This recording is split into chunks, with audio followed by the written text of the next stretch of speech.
Hello, and welcome to today's version of the Wyoming State Museum's Firearms Friday. We have a rather special and interesting firearm to show you today.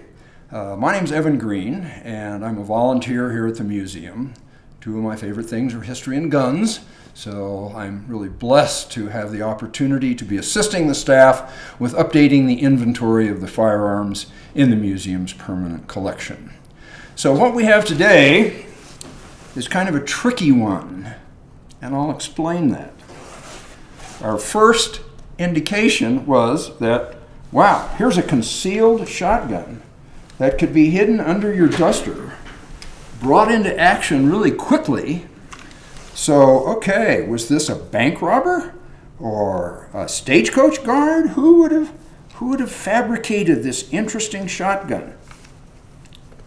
We'll demonstrate that it's unloaded. I'm going to see if I can take off my duster here.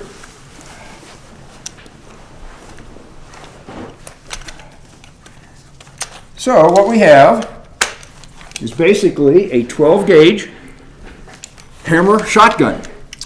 This started out life in Belgium as a full-sized, double-barreled shotgun.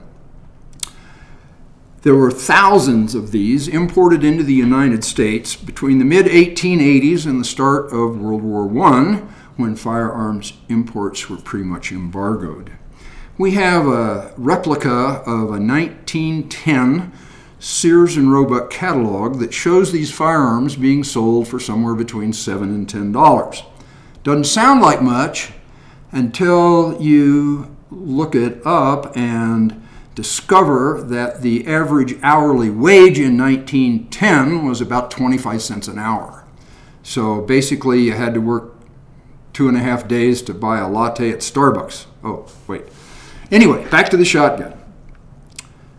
This has been extensively modified. The barrels have been cut off. It's frankly shorter than legal length. The buttstock has been cut off.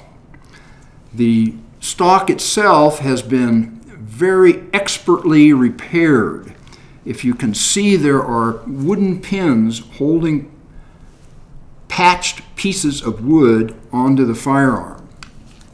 So again, we assume, wow, somebody went to all the trouble to cut this thing down into a manageable size, to put a really interesting engraved brass trigger guard and grip guard onto the gun, and to fit this brass butt plate. I mean, it's a really nice job. It's perfect fit to the wood. It has these rings attached so that this strap will fit over your shoulder, and you can carry it, as we saw at the start of the video. You can carry that firearm concealed and get into lots of trouble for doing so.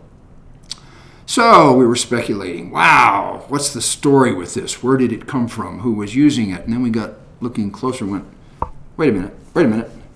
The firing pins have been replaced with solid steel pins that would be a major effort. You'd have to disassemble the gun to ever remove those replacement pins. And as the firearm exists now, it absolutely could not be fired under any conditions. Okay, well, that changes our thinking about it. Was it a movie prop? Was it something they used in the Cheyenne melodrama? Did somebody put it together to hang in their house as a display piece, or behind the bar at some local saloon? Another one of those things we'll never know for sure. But it's an interesting firearm and a nice piece to talk about, but it ain't real. Thank you for watching.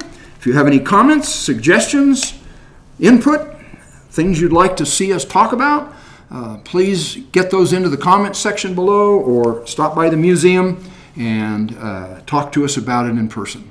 Again, thank you for watching. Have a good day and stay safe.